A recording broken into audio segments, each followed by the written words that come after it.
د ایران او اسرایل جګړې ته د یو طالب مهم پیغام وایي مشران مو باید پوه شي چې نور د ټوپ او ټانک جګړه نشته، باید ځانونه سنبال کړو. دا چې نور څه ویلي نو جزئیات هم دلته وګورئ او چینل هم سبسکرایب کړئ. طالب فعال لیکلي د ایران اسلامي نظام دوام تر ټولو خطرناک پړاو ته رسېدلی. وال سټریټ ژورنال د سرچینو له قبله لیکلي امریکایي ویجاړونکې بیړۍ او د امریکا هوایي لیږدونکې ډله د عرب سمندر لوري ته رسېدلې ده او بیړۍ ختیځ مدیترانې ته داخله شوې ترڅو د دفاع په برخه کې مرسته وکړي. اسرائیلي چارواکو تازه ویلي له ایران سره په راتلونکو 48 ساعتونو کې یوه بله نوې جګړه پیلوي. ښکاري اسرائیل یوې سختې جګړې ته ننوځي.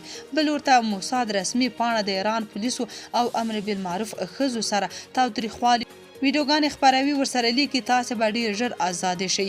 اسرائیل او امریکا غواړي د ایران اوسنی اسلامي جمهوري نظام ونړوي ترڅو د اسرائیلو وجود ته متوجه خطر له منځه لاړ شي او ایران کې د دوی د خوښې یو رژیم حاکم شي. معنا دا چې نور د ټانګونو او ټوپکو وخت تېر شوی دی. اوسنۍ جګړې اقتصاد، استخباراتي برلاسي او ستر هوایي ځواک ته اړتیا لري. موږ هم باید د ټوپک او ټانګونو پر ځای دفاعي سیستمونه، ستر توغندي او هوایي ځواک ته لومړیتوب ورکړو.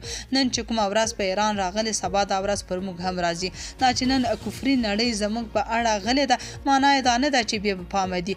هغوی موږ څاري که درک کړي موږ یو منظم او ځواکمن نظام جوړو نو زموږ برخلیک به هم د ایران په څیر وي. همدا اوسنی حالت یو ژوندی مثال دی. خو د تهران هوښیارتیا دا وه چې په تېرو 40 کلونو کې له نړیوالو بوختیاو لکه د افغانستان، روس او امریکا جګړې او د عراق جنګ ښه استفاده وکړه. هغوی د فرصت نه ګټه واخیسته او ځانونه یې تر یوه بریده سیال او چمتو کړل. موږ هم باید له فرصتونو استفاده وکړو، ضایع یې نه کړو، ځکه دا یو تاریخ حقیقت دی. که په نړۍ کې اسلامي حکومت غواړي نو یا به د قوي نظامي او تخنیکي ځواک په مټ خپل حیثیت ساتي یا به د نورو تر پښو لاندې د غلامۍ ژوند غوره کوي. نننۍ ورځې زموږ لپاره د عبرت، بیدارۍ او ژور فکر وخت دی.